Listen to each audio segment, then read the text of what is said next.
ایک دن نا حضور کے وصال کے بعد اچانک نا اس طرف جا رہے ہیں خاصے مسجد سے دور چلے گئے.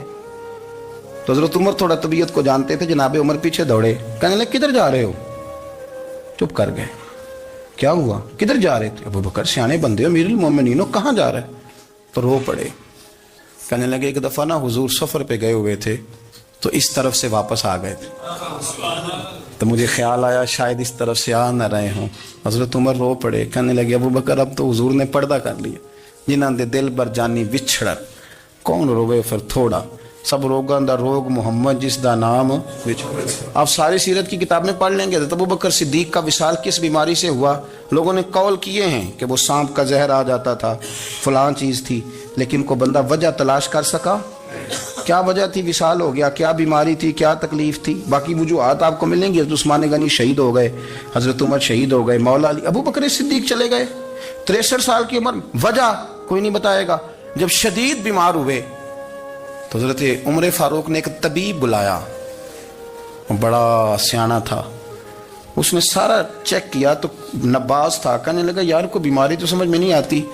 تو حضرت عمر تھوڑا سا جلال میں, یرانہ تھا نا, جلال میں کہنے لگے ابو بکر مسئلہ کیا ہے؟ دن بہ دن کمزور ہوتے جا رہے, نماز پڑھانے کھڑے ہوتے تو ٹانگیں کانپتی ہیں, مسئلہ بتائیں کیا ہے؟ طبیب اتنا بڑا ہے, یہ تو بندہ کا چہرہ دیکھ کے بیماری بتا دیتا ہے, اور یہ کہہ رہا ہے کوئی بیماری نہیں.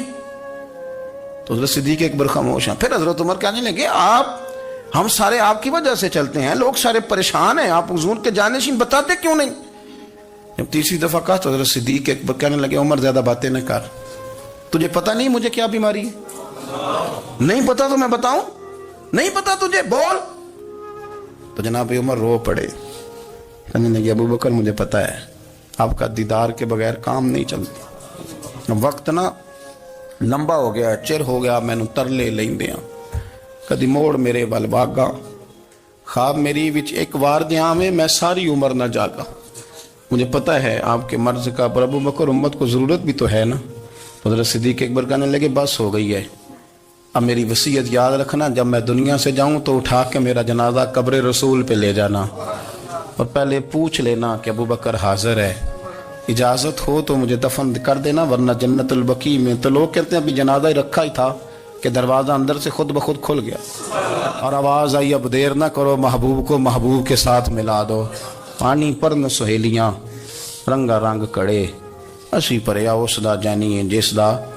میں نے شروع میں ایک بات کی تھی کہ اپنی خواہشات کو نا حضور کا غلام بنا دیں, سوچیں سمجھیں کہیں وہ لفظ جو مدینے والے رسول کو پسند ہیں, پھر دیکھنا مسلمان ہونے کا مزہ آئے گا, پھر ذائقہ نصیب ہوگا. اللہ ان کے درجات بلند فرمائے.